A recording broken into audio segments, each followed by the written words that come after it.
Hi everybody, welcome back to my channel this evening. It's London time, 8:30 p.m. We will be talking to four fantastic entrepreneurs who will be telling us what they're up to, what exciting innovation they're pushing out there in the world, and how we can help them. I've enlisted the help of a fantastic entrepreneur, Satch, who I'll be introducing in just a second, to help support the entrepreneurs, but also you guys listening. We'll be monitoring we're broadcasting on 12 channels right now. We'll be monitoring all of those channels and seeing if you have any questions, any good points, or any ideas or thoughts that myself or Satch don't think of today. So feel free to comment away. I will also be putting those comments up on screen from time to time if I think that's relevant. So do feel free to not only listen in and maybe learn a few things from the entrepreneurs asking questions today, but feel free to also contribute in any of the solutions that we perhaps can give the entrepreneurs. Our mission here at the Purposeful Project is to help 1 million people start a business of their own. Our motto is don't wait for a job, create one for yourself. And at the same time, we want anybody out there that is running a business to not feel alone doing it. So just to let you know the resources we have, I have my own personal website, which I'm now putting up on screen. On there is how to raise money, how to build a business, how to build a brand, all of that sort of stuff. Of course, we interview the world's most successful entrepreneurs, including Sash, who's coming on in just a moment. We just interviewed him on our podcast. He has an incredible story that we download every single week, incredible entrepreneur stories to inspire you, to give you knowledge. So go and check it out. Again, on screen now, goodluckpod.com. All those podcasts are there.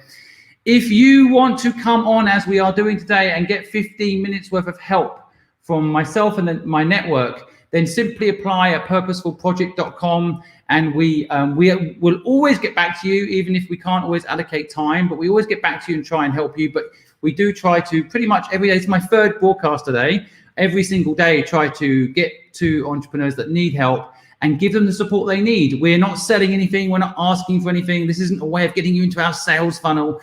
We're just here to try and give knowledge to those that need it, in the hope that that butterfly effect of you doing well means the rest of the world does well too. So if you think anybody out there might enjoy this broadcast, feel free to hit the like button or the share button. We all know those algorithms love it.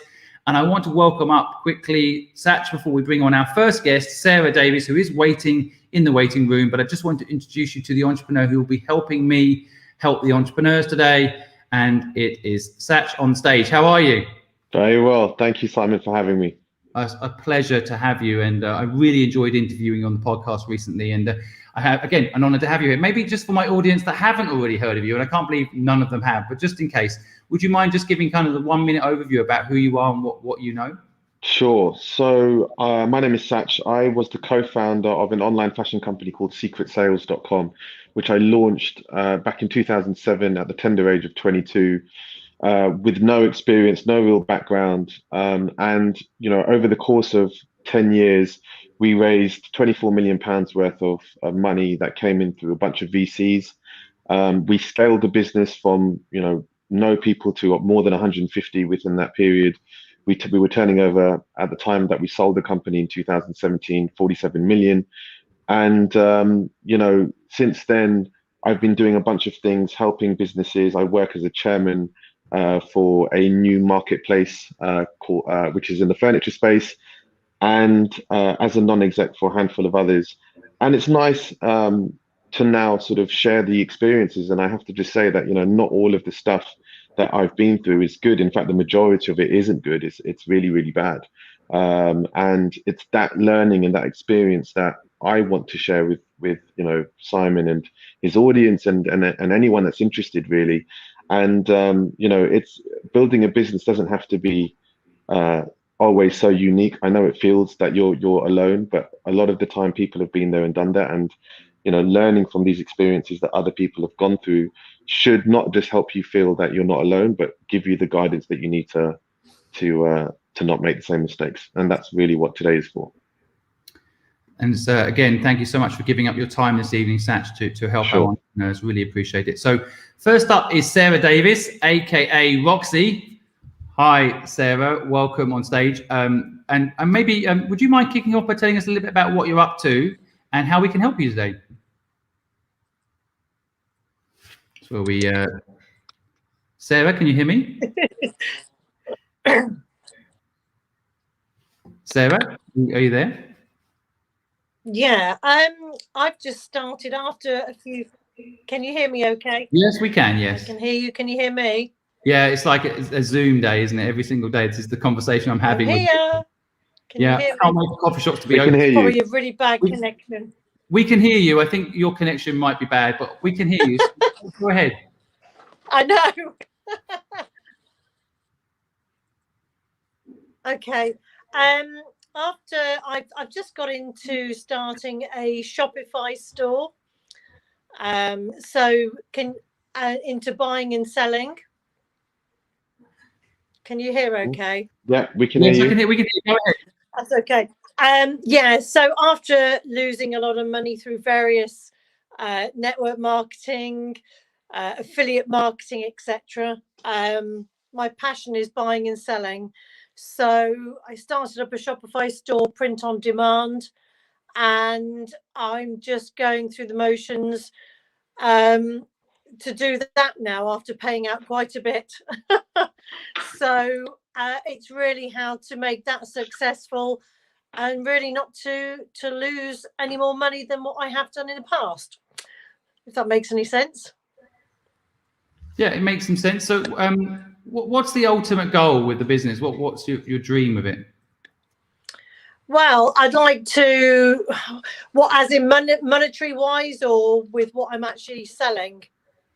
Well, I guess either. I mean, are you looking to build a brand, or is it simply just about making money? What's the the I think I would like to build a brand later on, but at the moment, I think during lockdown, I think lots of things have actually happened. It's all about. I'm a single parent, so I'm looking really to scale up for the money side, but also to help people because that's what I'm good at. The store is mainly with clothing, shoes, etc., and print on demand. And then maybe at a later date, I will do a branding thing, but that's going to cost money to do. So I've put that on the back burner, so to speak. Well, go ahead. I think basically, reason Sarah, I matched you up with Satch today because I don't think there's anyone that has more experience in this space than Satch. So Satch, I'll let you go ahead and give your Thank you. So a couple of questions around the print on demand. So is your business currently set up whereby you're working with a factory of some sort, wherever it is, and you're giving them the orders in real time? They're then delivering directly to the customer based on the prints that they want? They will do, Sash. Yeah, I haven't done anything yet. I haven't got to that scale. I'm just doing things like AliExpress and maybe CJ drop shipping. Printify is one that I'm going to use, but I'm just putting my designs together to actually launch them into the store as well, if that makes any sense. So I'm in the fairly beginning stages. So it's quite a lot to learn. Sure. And what are you doing to raise awareness or to drive traffic to your shop front? Sorry, can you hear okay? I can hear you perfectly. Were you able to hear what I said? Simon, I think there might be a bit of a glitch. Sarah, can you hear us? Well, I have been in various affiliate marketing businesses, so to actually have you can. Yeah, we can. So I think Yes. you've got bad signal. Yes, so what I've been trying to do, I need to set up new. Keep going, Sarah. I can hear you, Sash. Yeah. Keep going, Sarah. Keep going, because otherwise we don't. I can hear you perfectly. If you can answer the question, that'll be great. And then keep going. Hold on. I'm going to put you up here and see if that helps. Oh, we lost you completely. Lost her. This is the only thing with the technology side is sometimes it drops out, but anyway, she'll come back on in a second. Sorry, Sash. No problem. It feels as though there's just maybe a few seconds delay with what Sarah's hearing, but yeah, and there's a couple of hundred people listening right now as well, so I'm like, I need to keep them entertained by maybe singing a song or something. I would quite like that. Yeah, maybe if we could get your partner in crime to come and sing us a song while we're waiting. If technology drops out, we need, I don't know, radio shows have a record they can play or something. Right, exactly. You're doing a good job filling the void. Thank you. Looks like so. You are back. Yeah, well, that looks like you've got a bigger signal now because you're not blurring. So I just moved the phone up onto my ring light.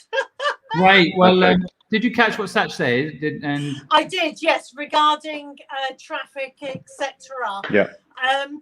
Yeah, what I'm trying to do, Sash, I had various autoresponders in my affiliate marketing, but I've been a bit sort of put off of various businesses.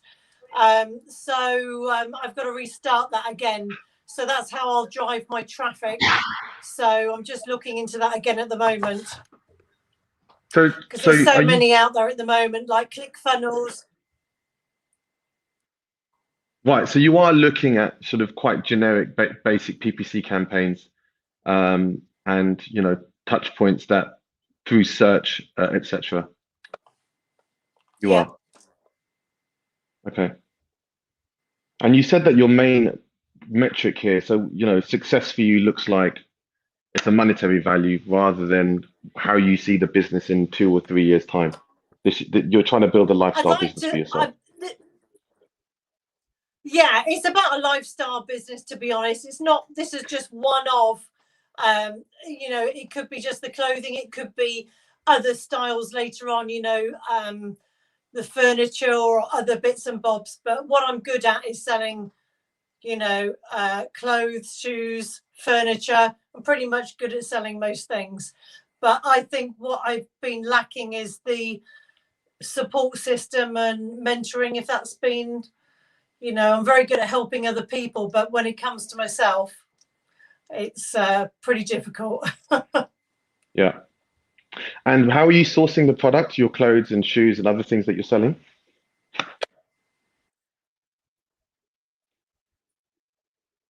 At the moment, it'll be from places like AliExpress. They're not my favorite, probably. CJ drop shipping, and I'm just looking at other stores as well, but it's trying to find the best ones for the UK market, because shipping from China is obviously quite delayed, so more so during COVID. And can I ask, why are you doing Shopify as a standalone site? Why are you not thinking about using some of these marketplaces that have existing very high volumes of traffic? If you have product that you think will sell, have you thought about creating, shops on eBay or Amazon or wherever else that could potentially, drive the revenue that you need? I already sell bits and bobs on eBay. Yeah, I sell bits and bobs on eBay anyway, and I sell outside of that on another site. Shopify is just something that's going to be the bigger one for drop shipping, to be honest. I haven't entered Amazon as yet. I am looking into it, but as I say, I don't want to do too much too soon, because there's only me trying to learn everything. Yeah. Okay. So quite a lot to learn. A couple of things that immediately spring to mind is that you've built a business, or you're building a business on Shopify, which is going to require you to drive traffic to that site, right? You're going to need to do the job of getting people to your window, and that in itself costs money. Now, driving strong customer acquisition, there's lots of different ways you can do that. And talking from experience, when I was running Secret Sales, our marketing mix was super complex. When the underlying foundation was driven on PPC and SEO. We then had affiliates, we had retargeting, we did a lot of above the line, so some TV and some radio and things like that. And we were then trying to attribute that back towards lifetime value and to really get a handle on how you break even on that customer based on their repeat purchase rates and what that means for us. And from what we were doing, it was incredibly expensive, like excruciatingly expensive to drive traffic to a site, particularly if you do that effectively. Now, And I'm talking thousands and thousands of pounds, which a lot of people, when they're starting a business, don't necessarily want to do, because at that stage they're still trying to prove concept. They are mindful that they want to keep, the OPEX lean, and to maintain as much bottom line as possible.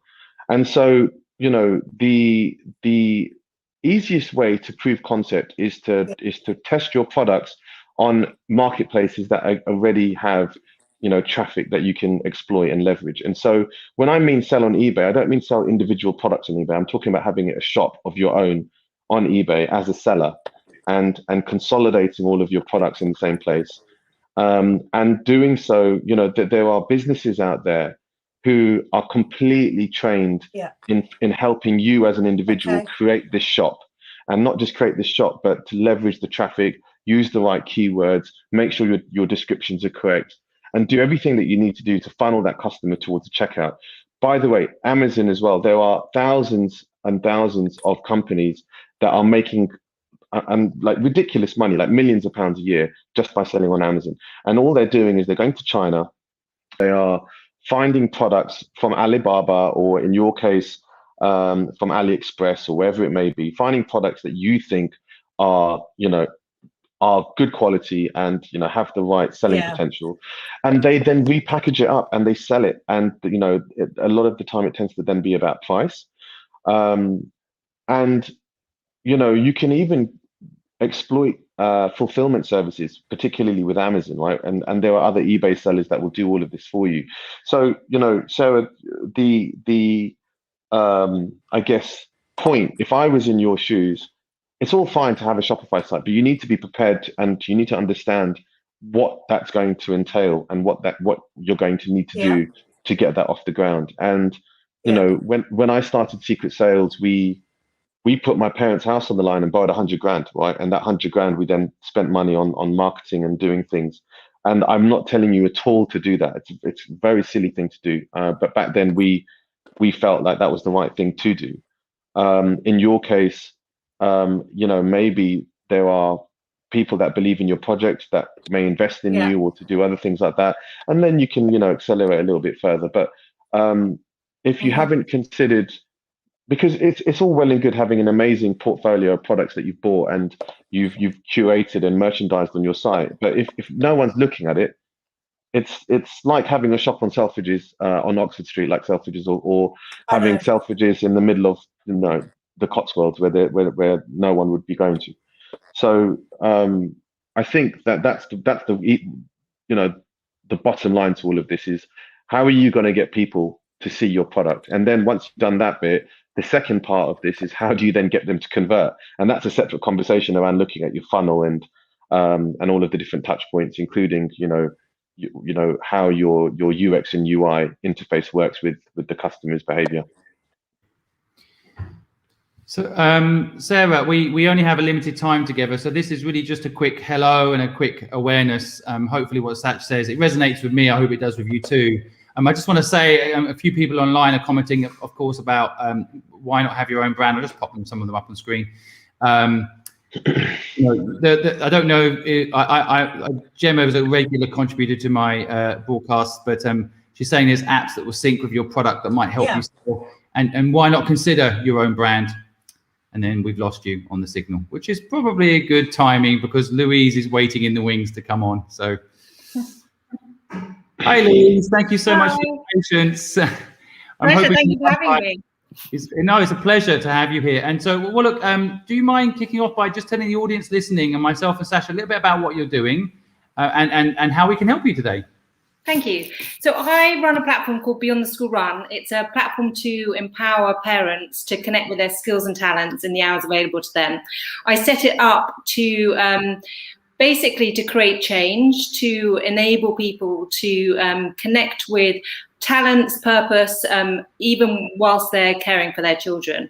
And the concept has grown since I set it up. When I first set it up, I was invited to Downing Street to discuss it. in the early days, and since then it's grown into a platform which includes various different elements, including work and setting up business, self-growth. There's community. We have a community. We have a membership program where we have our founding members on there, and we've recently just kickstarted some co-working.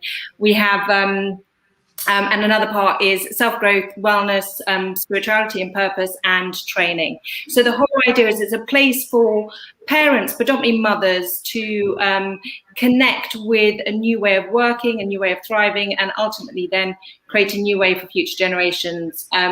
And we have opportunities. We connect with the community across the globe via my book. I had a book that was published in the US called A New Way for Mothers, and also via the website, our membership, our social, and our newsletter. So we reach thousands of parents across the globe.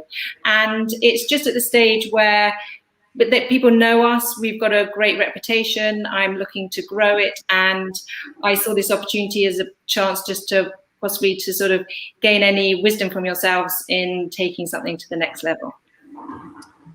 What is the next level for you, Louise? By the way, congratulations. I'd just like to say I love what you're doing. I think it's incredible. And as a parent myself of a 3.5-year-old little boy, it's important that mothers are empowered. I spend a lot of time making sure that my wife doesn't lose herself to being a mother, and she loves every day and she's found her purpose. But it resonated with me a lot. So well done. But what do you see as success when you say you'd like to take it to the next level? What is that? Yeah, so I think success for me is reaching more people, monetizing it further, so I can grow it further. So I'd really like to develop the platform. The website I set up 10 years ago when I first set up, and I've got the vision for it is so much bigger in my head to what it is now, and I don't feel like the website kind of reflects where it's at the moment. And I get a lot of people asking for more I just know I'm reaching people in the US. I had a message from someone the other day in India, a mum who said she'd picked up on some of my work and it had transformed her life. So I just know that there's a need, and there's a need for it. It's just I'm offering as much as I can for now. So the next step for me is probably update the website, increase the membership opportunities. So create a team in order for me to provide more content.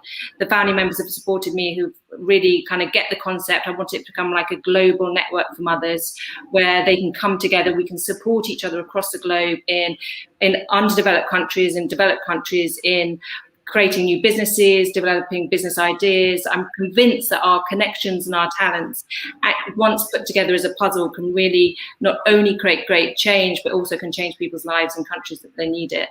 So I'd really like to get the website to the next level, the membership to the next level, and then get a flexible team to kind of support the growth of it, or the activity of it, maintaining momentum. Louise, I was going to ask you my first question, but I think you've answered a little bit. But so you're the only one really doing this, right, full time? Yeah, and I do it in school when the kids are at school. Right. So it's as and when you can. Yeah. And it sounds like you've done an incredible job getting it to where it is, and it sounds like you're doing a lot. So well done. Thank you. We also have a consultancy business alongside it as well, where my background is PR, and I used to run a PR agency. So I do offer PR services to mum-led businesses as well. Yeah. Very good.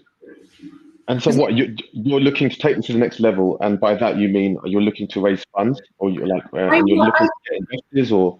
I don't know yet. I think that may be one option, but yeah, it needs some sort of, I think, input or a partnership, or I've often thought it might be working with a brand who can then really take the website, who's got the resources in-house to just help me with the website, but want to be part of this cause, this movement that's probably more people are involved in now, which is working from home, changing the lives of parents for future generations. It overlaps so many, the empowerment of women. It covers all the subjects that are now out there that weren't 10 years ago when I set up.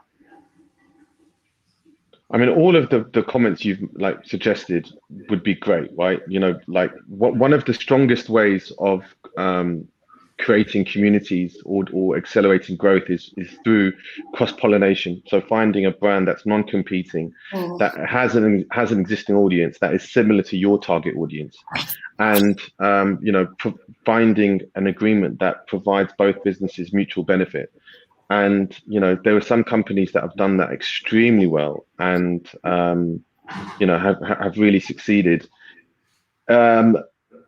Raising money, by the way, and taking investment, you know, that comes with its own commitments and its own, you know, you at that point, there is a few formalities that tend to exist, including board meetings and reporting back. And, you know, right now you have a business that is catered to you and your lifestyle and your hours.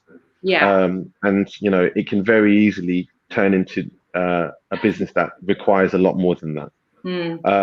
One thing that I've always adopted as a principle, and I know Simon believes the same, is, I mean, I have never and probably will never start a business on my own. I will always start it with someone else, partly because of this situation, right? Because there's just too much for you to do in hours that frankly are too few.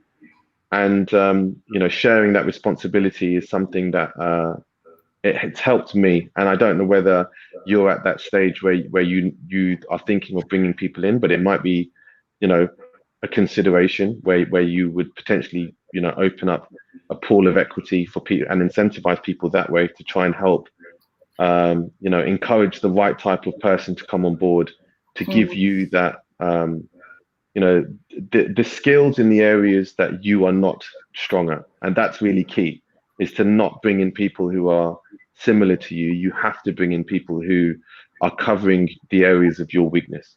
And, you know, if you do that well, then your business, without you even realizing, your business will start to expand really quickly.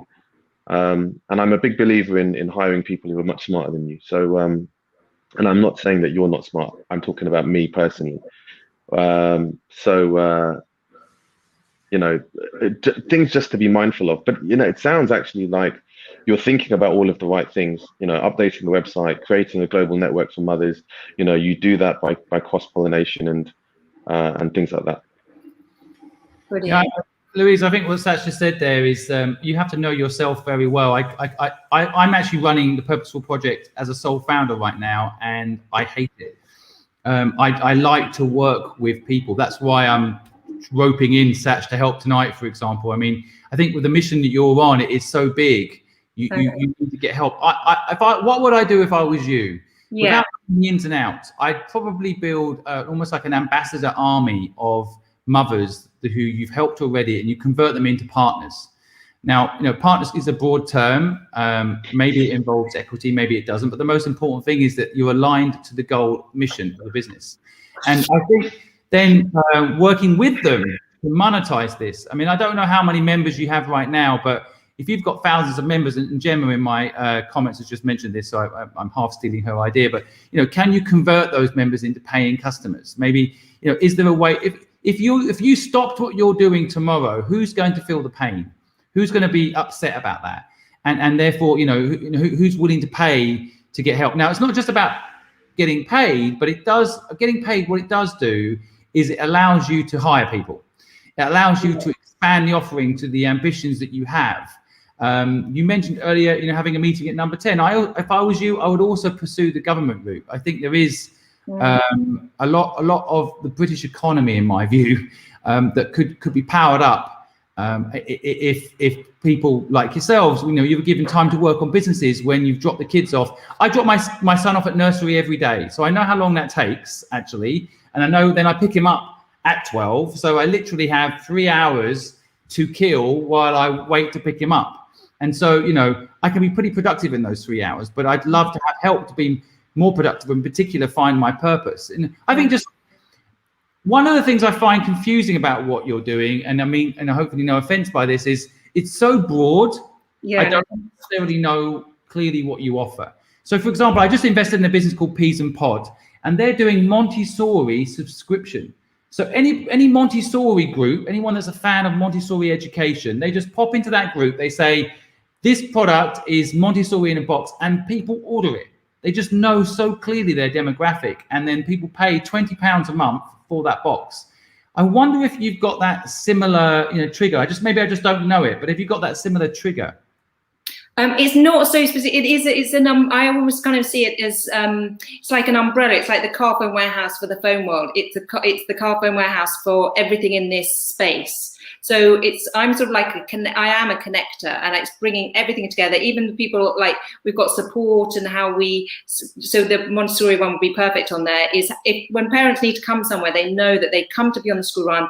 Hopefully I see it as a place they can go to on the high street one day, but they can walk in there and there's everything about where things are moving going forward in the future.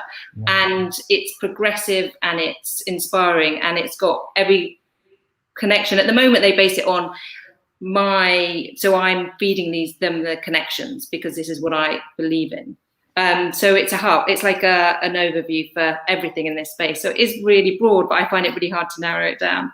And are you monetizing? Sorry to interrupt, Louise. Yeah. Go on. Yeah, so I monetize. The membership program's paid for, so there's an annual fee for that, and then I offer one-to-ones as well. That's paid for, and then we have brands that come on and advertise across our platform. So like this week we've got an interior design company, an e-design company, and they're paying for me to kind of share it across the platform. So yeah. You know what would be quite interesting, as it just come to mind, is creating a marketplace somewhere where you can anything that you think would be appealing to your community in terms of product, you position on your site and you create an affiliate type scheme whereby that product then links through to the brand's website and you would take a commission on that sale. Yeah. So, you would be able to leverage your existing traffic and audience and, monetize that audience by giving them products that you feel are not just suitable for them, but in line with who you stand for, etc. And there are lots of models like Lyst, for example, LYST. That's an affiliate model that curates all of some beautiful products, and then once you click on it, it takes you to the brand's website. So that's something that you should potentially think about. Yeah, definitely. That's great. That's a great idea. Yeah. Today is just a 15-minute chat. Thank you very much, both of you. No problem for the community to hear what you're doing. And we can put your links in the broadcast below. So how do people sign up to your community? Is it just via your website right now? BeyondTheSchoolRun.com. You can find us on Instagram at Beyond the School Run, Clubhouse at Louise Webster, or sign up for our newsletter on BeyondTheSchoolRun.com. And maybe a couple of practical steps. I really think maybe list out who you need to support you and either get those ambassadors on board and create that army of amazing mums to help you, or think about a co-founder. But especially when you've got limited time, I think it could be incredibly powerful. So I think that's really good advice from Satch. And I would write down, I just posted it on LinkedIn tonight. Oh, I'd love a person to join me to do these things. You never know. Right now, it's a great time to expand. There's lots of great people that don't have work. So in the budget last week, 700,000 people in the UK alone not working that would have otherwise been working. So that means there's a huge amount of talent out there. Good time to expand. And so maybe just write up a job description and post it out there and see what pops out. You might be surprised. Brilliant. All right. Thank you so much for the advice. You're welcome. Done, Louise. Thank you. You'll be now part of our internal community, so you can also post questions and get help. So this is not the end, okay? It's just the beginning of getting help that you need. But keep up. Great. Well done. Thank you very much. It's great support. Thank you very much. Nice to speak to you. Bye. Thank you. So I think Sarah came back. Sarah, you're back. We can now only see half your head. But, yes, okay, great. We didn't finish off. Sorry, we were just wrapping up before and we lost you on the signal. So just before I bring the next person on, I thought we'd just wrap up with you. Did we help you? Is it useful? Is anything outstanding still that you need? No, it's fine. I am looking at the eBay and Amazon as well, so I do understand where Sash is coming from. So I will look at that as an add-on, definitely in the shorter term. Definitely, thank you. And I was saying, I don't know if you called it about. I know. You mentioned you're a single mother, right? So I first of all, I think the Queen every year should get single mothers awards, not just people that are over 100. I really believe. What are you trying to say, Simon? Pardon? What are you trying to say? I'm over 100. No, I'm not. Is that what it sounded like? I was trying to give a compliment. It's gone the wrong way, isn't it? But what I'm trying to say is that you definitely don't look over 100, but you are a single mother and you deserve an award for that. It's not. I've got a 3.5-year-old. I have help and my wife. We're both. It is not easy. And trying to run a business. So, hats Yeah. off to you, Sarah. But I will just say, and I know it's easy to say and not easy to do, so I say it very gently, you want to think a little bit more long-term about your business than just necessarily the money angle. The reason I say that is I really believe with all my heart, and Satch, maybe you can back me up on this, that brand will increase in value. And if you just sell product, it'll be a race to the bottom on price. You'll be always trying to win the price game. And that price game is winnable if you're willing to buy ads and be the first person people get to and push on price. But if you can build a brand, which actually is what I think Satch did in the end, he started on price and you built a brand. Correct me if I'm wrong, Satch. Yeah, that's true. I feel like, if you can build a brand, you can, and it'll take a bit longer, but it'll be more sustainable and less, hamster wheel thing. People will come to you because they trust you. They'll come to you because they know that if they're buying from Sarah or Roxy or whatever they'll be buying from someone they trust, and I think that has value way beyond just winning the search game. Satch, you feel free to correct me if I'm I agree with all of that, and there is more brand equity and value if you find a way to build a brand. But I guess the point, and I don't know enough detail around what exactly you're selling without seeing it.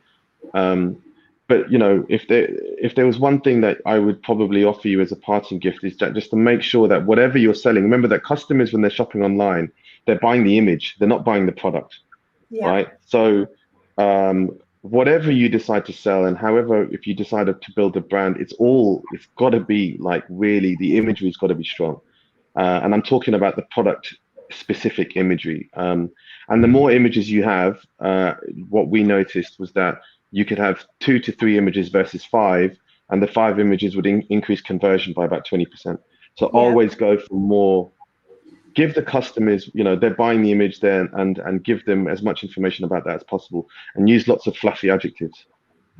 Absolutely, yeah. Beautiful.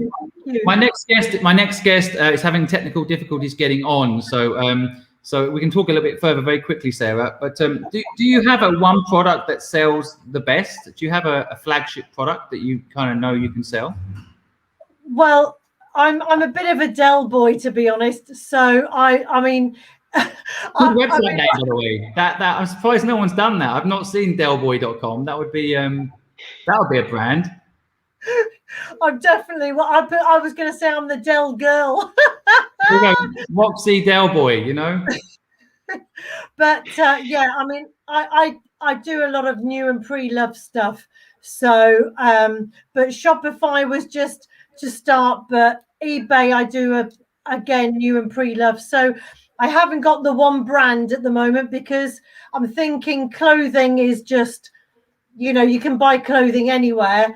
But I'm a mum. I'm at the office. What do people need when they're in the office?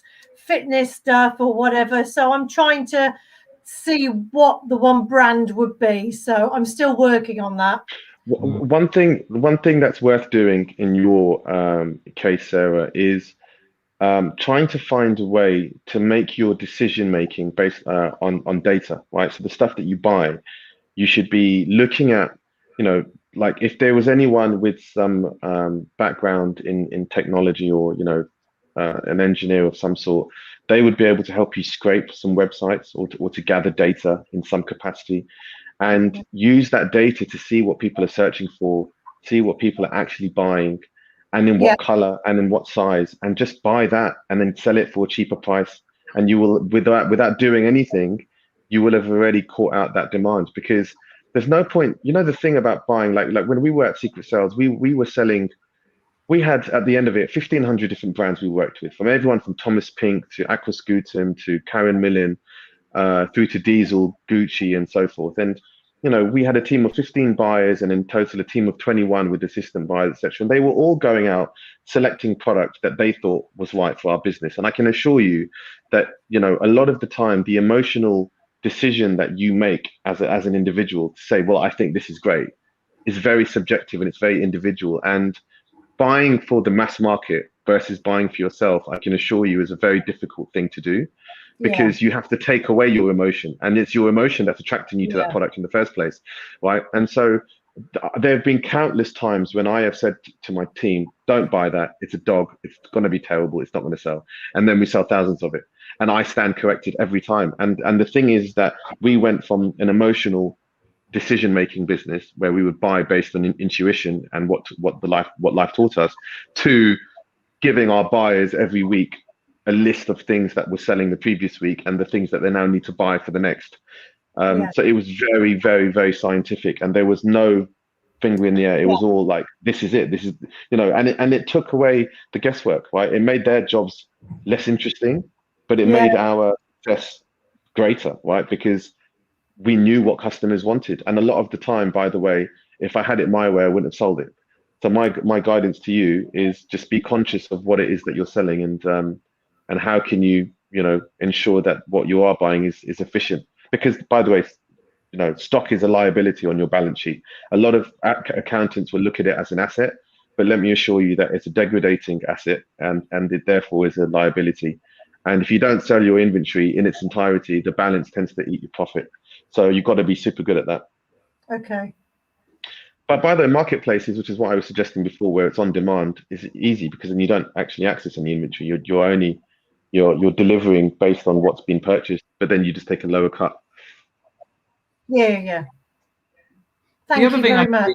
The other thing I've seen, I mean, just to throw it out there, is becoming a specialist. Again, I don't want to speak for Satch, but I feel like he in his business was clothing.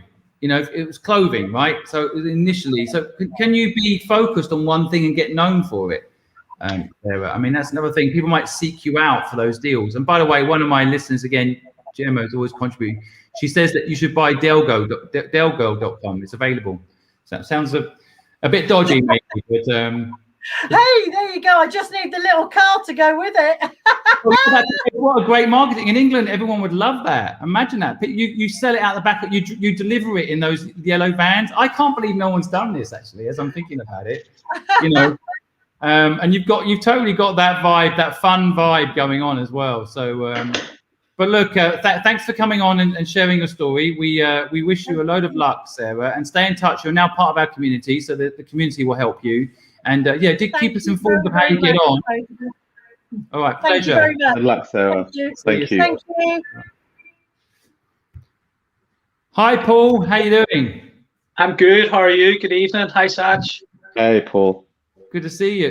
Do you mind starting off, Paul, just for the folks listening and for Satch as well? Just tell us a little bit about what you're up to and how we can help you this evening. Okay. So we have started a new business. We're about 4 months old, and I suppose it might be useful to give a bit of context as to how the business has come about.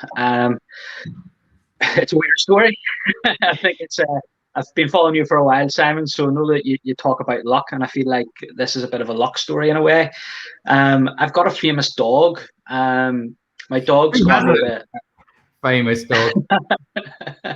Yeah. Sounds like the beginning of the joke. It does. I've got a famous dog. Yeah, exactly. It's one of those weird stories. But yeah, so for the past 5 years, we've been fairly active on social media, and he's grown this amazing community online.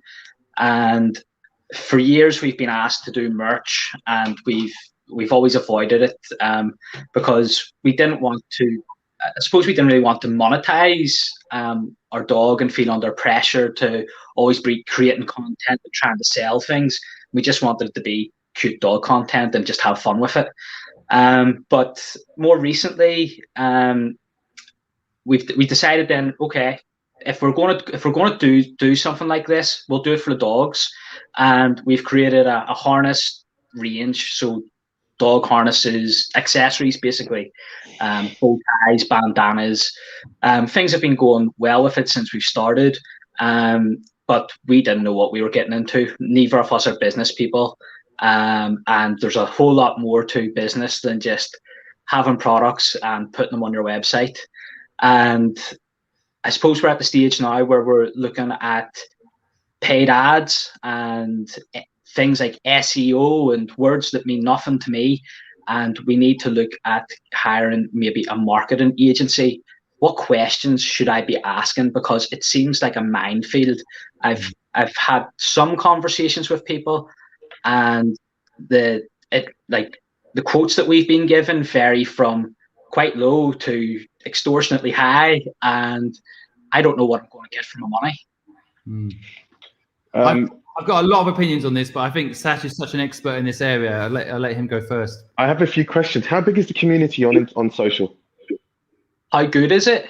Now, how big is it? How big is the community on social, the following? So we've got around 350,000 followers, cross-platform across Facebook, Instagram, and now more recently TikTok's been growing for us. We've got 10,000 people roughly in a VIP fan club who are quite heavily invested, and they'll see a lot of the behind the scenes stuff because our content's quite niche, but in the VIP fan club we'll just upload everything and anything in there, and people seem to enjoy that. We raised last year, like, I suppose the community is quite infested. Whenever people ask me how big's the community, what you want to know is how infested are they. And last year we managed to leverage his online presence to raise like 50 grand for charities, animal charities, and help out a lot of people, especially during COVID, which was just amazing. You know, like that was pretty unbelievable. And I suppose like that's part of the reason why we're doing this too, is to try to help out more charities and have a donation set aside for profits from what we sell. Okay. I mean, by the way, it sounds like, you know, the hard part of getting customers or attracting the right community you've done, right? So, you know, you've got an audience who you're now thinking about monetizing, and that's a really good starting point because, you know, acquiring customers that are interested in your product is in itself quite a hard thing to do. There are a few agencies that I will introduce you to. So direct message me after this, and I will introduce you personally to a few agencies. The things that you need to be asking them, first and foremost, you need to know where, like, are you going to sell these items on Instagram? Are you going to create a shop? Have you got a website? We've got a website and a shop. Our website needs a bit of work done. And we're looking at getting someone to spice that up and bring it up to the next level, because I've done the website and like I've got most basic IT skills, but that's it's not good enough, you know, the website. And we're going to get that sorted out. Well, look, the way that websites typically work, when you look at this from an analytical point of view, is you've got to imagine a funnel, right? And so the top of your funnel tends to be your unique visitors. This is the traffic that are landing into your site and coming in from the different marketing touch points, whether it's, you know, paid PPC or SEO or you know, whether it's coming direct from Instagram. You look at each individual as a unique visitor, and you track their behavior based on them coming to your site, them going to the product, them going to the product details page, them going to the checkout, and then them checking out. And usually what you find is, you know, the average e-com checkout conversion percent, if I remember well, a few years ago, used to be at around 1.7%. That may not be an accurate number now. But, you know, so every 100 people that come to your site, you know, you might get 2 that check out. And what you then need to do is, you know, be smart about how you are acquiring that customer, because the crux of your business, right, is going to be selling product. But I guess to make the marketing work, you like how much money, and you don't need to go into the detail if you feel uncomfortable, because given the audience and this being open forum, you need to understand your unit economics. So this is how much the product costs to make. This is how much I'm going to sell it for. And you understand your margin, right? So let's just say, for argument's sake, your item costs £5 to make and £10 to sell. So you're gonna double up on the price, on the purchase price. If you then go and spend money on marketing, and you can acquire customers, you can get customers to come to your site, right, which is your CPA, right, cost per acquisition, and then get them to work their way through to the funnel, you'll be able to work out what your cost per buyer is. Right, and that cost per buyer, let's say that cost per buyer is £12. That means that you're going, based on the fact that you're making £5 profit per order, that customer is going to need to purchase 3 times before you break even on them. And on that third purchase, you'll make £3. right? So that's the bit you need to understand is, how much money am I making per purchase, and how much is it costing me to acquire a customer? And the abbreviation term for that is CAC, right? CAC, right? And so when you work out your CAC and you can then layer that on top of your contribution, that will tell you how efficient your marketing is. And by the way, if you can break even on your customers on the CAC on the first purchase, so you cover the cost of acquiring that customer on purchase one, you've got a golden goose. So I would just plow money into marketing as much as you can, and then just let it flow, because that way you will turn profitable like immediately, and everything else then just becomes a secondary point. It becomes moot. The conversion rate on the website isn't great at the minute. Whenever I look at how many people are hitting the website and then how many orders were coming through, and I think that's down to I've made it as difficult as possible for people to buy stuff on our website. Yeah. There is a pretty conventional UX and UI flow, which is the user journey and the associated user interface. So there are some conventions that you would need to stick to. And things that I can't tell you now, but I can assure matter is, where your button to advance to the next page, where that's located, can have a significant impact on your conversion. So much so that we did some tests, and I'll give you an example, right? So that fluffy description that you have on the product details page, which is where you add to bag and go to checkout. At one point, we tested that and we decided, well, look, if we don't write those 2 or 3 sentences of fluffy writing, we will save ourselves around 17 hours a week, and we can, maybe streamline the team and la la la. And so we did an A/B test. 50% of our customers saw it with the description, 50% saw it without, and there was a 17 or 18% conversion difference without. So it was worse off without. Yeah. And so whilst it was costing us money to do these descriptions, it was having a huge impact on the overall conversion for the site. And so there's little things like that you'll need to just work your way through, and ensure that your business is then going to exploit the traffic that exists. What I would probably do is look at other sites that are in your opinion doing really well, and just mirror the user flow, at least try to do it in a similar way, because these companies will have tested. You don't have to start at square one, right? You can adopt principles that exist, and a lot of these conventions are pretty standardized across lots of different sites, and then use that learning and adopt it into your own site, and I'm sure that will work, at least as a square one. Thanks very much. I appreciate that. I'll definitely drop you a DM for some further advice. Sure. So you can contact me on Instagram, Secret Satch, or Simon can give you my email address, but it's Instagram is also fine. If Satch is cool with it, just email Talia, Paul, after this, and she'll connect you with Satch directly. I'm just going to throw a few things out there as well. I think, well, first of all, I just want to say, honestly, Satch is the expert on this. So, and I don't think I am. I've driven my podcast show, for example, to huge numbers by following this method I'm about to talk to you about, but that's not the same as an e-commerce site, okay? So but I can give you some marketing thoughts, but that doesn't mean I'm right. It's just how to drive traffic. But the conversion is a completely different skill set, which I do not have, which is why I have Satch here, is why I've lined you up with him tonight, right? But I'll just say a few things.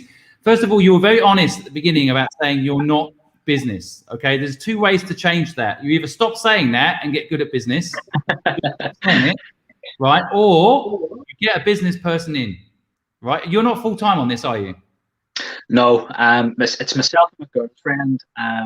We're doing this together, and she's an office worker in healthcare, and I'm an NHS worker. So yeah. So well, thank you for being an NHS worker, first of all.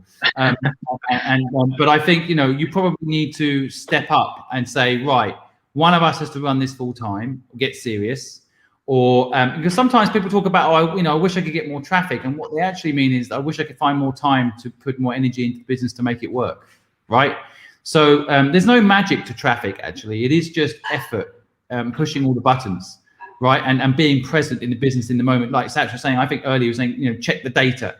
If you're not being vigilant on all of those things, it doesn't matter how good you are at marketing, your traffic will come and your traffic will go, right? So I think get a business partner, or you get serious, one of you at least, get serious about this business and see it as a business, and get focused, right? That will change things quite dramatically. Bringing in an agency, although I can see the benefits of it, if you don't give them a good brief and if you're not present, they will only really action what they think is best. So you be careful, because that can cost you a lot of money and you might go nowhere, right? Okay.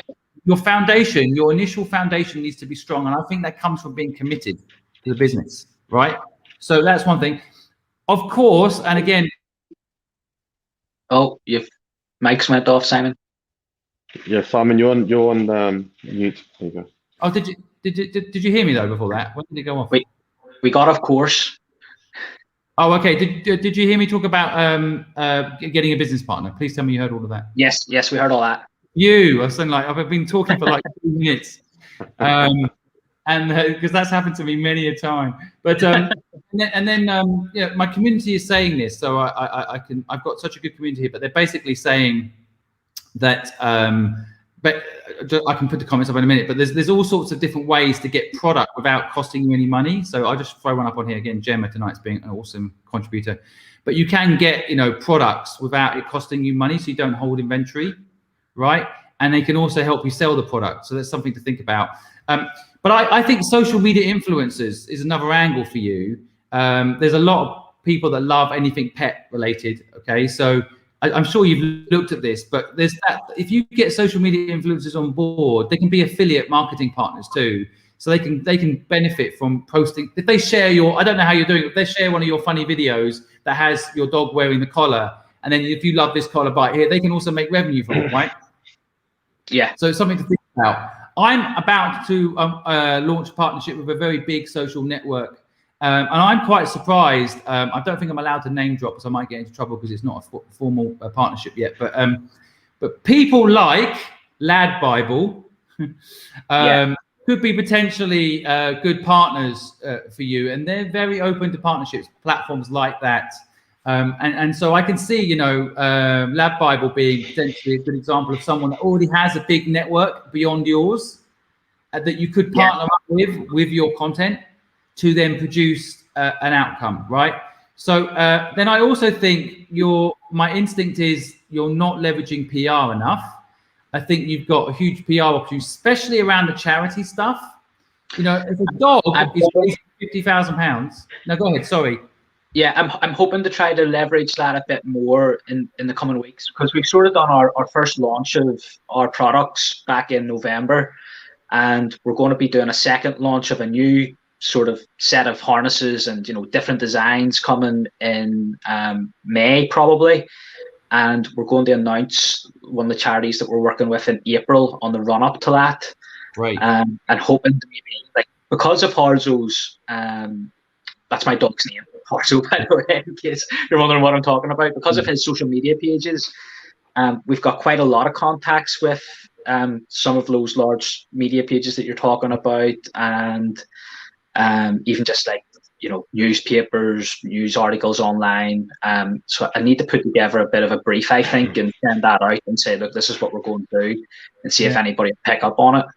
Yeah. So I like marketing that links to a campaign. So for example, this is a ridiculous idea, but someone earlier was talking about Only Fools and Horses. So it's got me thinking back to the 80s. But, if you could do a partnership with Basil Brush, for example, and a lot of the young audience here, but my TikTok audience, what the hell is Basil Brush? But, if you can actually link up with something, something else, maybe one of the BBC characters, and create a campaign alongside your dog that's raising money for charity, and part of that is selling these dog harnesses. That PR mix, along with great communication partners, is dynamite.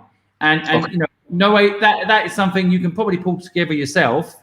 But if you give that to an agency and say, we're going to get a load of traffic on this day, just make sure our site can convert, that's a pretty clear brief for an agency that they can go and execute on. But I do think, with what you're doing, just headline, I do a press release tomorrow for the Financial Times. They're all looking for good news stories at the moment. Dog raises £50,000 for charity, dog owned by NHS worker.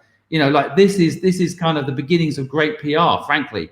And you've got a story there that you should leverage, and you deserve to leverage it. You're working at the NHS, you've got a dog that's doing good stuff for charity. It's incredible. And I think that is what you've got that not many people have. What is the name of the profile? His name is, on Instagram, his name is Harzo. So his real name's Harley, but whenever we were setting up the account, there was already a Harley the Dachshund there. So he's Harzo the Balancing Hound. And our niche is that he has this incredible talent to balance almost anything on his head. So I don't know if you found him. I want to look. My TikTok is running right now, so I can't. It's hilarious. Your dog is hilarious. That is really cute. He's a cool little guy. Very He's a cool little guy. Because the other thing, by the way, Paul, just final thing, is I would also work very closely on the charity to do a push out. So the charities have massive databases and social media channels, right? So I would do a massive push out. And I'm actually neighbours with Ricky Gervais, not name dropping for a minute here, but he's a big animal lover, right? And if you go look on his feed right now, all he's ever doing is posting about his cat. But you know, he loves to support charities and dog charities. So I think you could also reach out. He doesn't own a dog, but he does support a lot of dog charities. If you get this right, you could get big names like that. And also, he's got hundreds of millions of followers on his social media, and he's always posting about his cat, right? I'm sure he wouldn't mind putting your dog into that picture if it's for a good cause, like raising money for a dog charity, right? So thinking a little bit outside the box on the marketing, I think you've really got something on this potentially. Can you pop down and just knock on his door? Yeah, I see him every day. I would easily slip it in there. I've got a friend who needs you to slip into your picture of your cat. I'm sure it'd be perfectly normal. It's no problem. Great, Simon. Thanks, I'm not committing you to anything you're saying, but yeah, you definitely. I mean, I'm really more about the thinking big concept. You know, like, and if you're full time on this, you know, pushing the button with the charities push it out. Pushing on the PR side to make sure the world knows about it and it's being communicated, getting social media influencers excited to engage, working with big platforms like Lab Bible. I mean, if I was running your platform, there's just so much you can do. I almost think I should have a dog working on my platform. That's how excited I'm getting about your idea. And that represents the Purposeful Project, because then I think I get a lot more PR for what I'm doing. But I really think you've got something if you can push all those buttons. Awesome. I appreciate it. I appreciate the ideas there, guys. I've taken a lot of notes, and I'll definitely be in touch and continue following along. Thanks, guys. All right. Good luck. We're going to be following your social media. So balance the fun stuff on your lovely dog's head. Awesome. Good night. Bye. Nice to see you. Satch, thank you so much for coming out this evening to help. I deliberately picked. We had nearly 300 people apply each week to help, so we try to curate it a little bit this evening to match what I know you know so well. So thanks for your contribution. Really appreciate you giving up some of your time this evening. Anytime. I mean, this is I really enjoy this, and all the stuff I've done with you has been great. So anytime you need me, and if there's anything that I can do to help, I always will. Thank you so much. Well, I'm going to be on Clubhouse tomorrow talking about TikTok, so feel free to pop in and say hello. What time is that?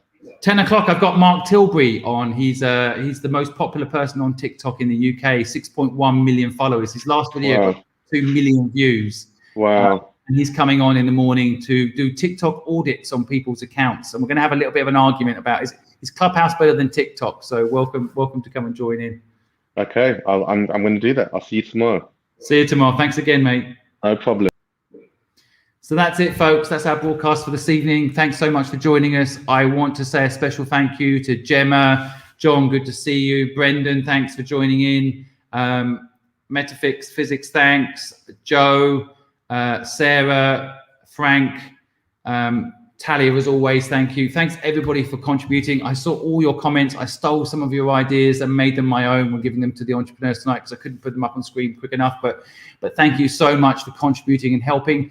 We will be back tomorrow, as I just mentioned to Satch. We'll be back tomorrow at 10 o'clock on Clubhouse. We will be talking to Mark Tilbury. If you can't make it on Clubhouse, do not worry. We will record this session and we will put it up on our Spotify and Apple Podcast channel via my website, simonscript.com. And if you want any help, feel free to reach out via thepurposefulproject.com and get the chance to get help from industry experts like Satch and myself. And please feel free to let us know if there's any question you have. You can just drop it straight into the comments. Last week, we had 14,000 comments on one of our posts. We managed to reply to every single comment. You just need to be patient with us. Sometimes it takes us some time to reply, but it doesn't matter what question you've got. I think we can help you. Whether myself personally, if I don't have the answer, I think I know someone that will. We will help you not only start a business, but grow your existing business. So please feel free to reach out. If you've got any value from this broadcast tonight, I'd really appreciate you sharing it and hitting that like button so we can beat the people that charge for courses, because that's kind of who our competition are. A lot of people out there are charging for advice.